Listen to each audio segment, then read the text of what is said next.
A group of South African journalists have held a night vigil in Johannesburg to pay homage to their counterparts who have died in the Israel-Hamas conflict. 83 journalists and media workers were confirmed dead, including 76 Palestinians, 4 Israelis and 3 Lebanese journalists. Khayelihle Khumalo has more.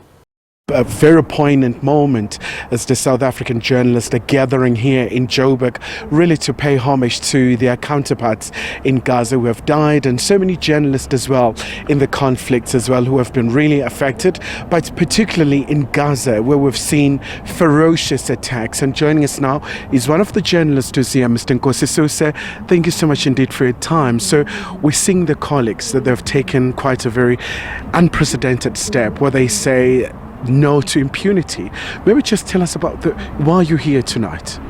I think we all should be here tonight, whether you are sitting at home on your sofa, whether you are in a car, at the back of a taxi and Uber, reading on your mobile phone the news from your local residential area all the way to international news.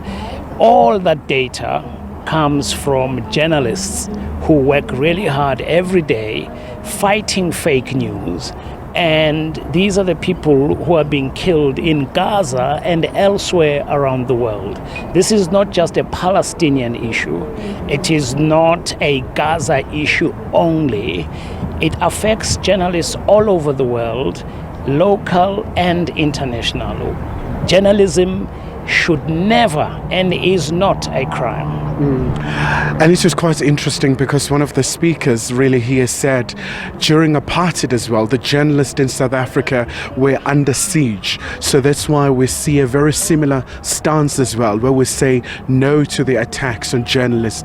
They should be given unfettered access to reports and gather the facts and stuff. Yes, in fact, according to the Committee for the Protection of Journalists, over 80 journalists and media workers have been killed. So we're not just talking about people whose bylines appear in newspapers or people we see on television like yourselves and like what I've been doing on television over the years, but we're talking about their supporters, the fixers, the translators, the drivers. All these people are the people who are helping us to make sense of the world around us.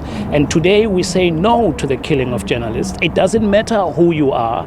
There is no right of anyone to kill the people's messengers.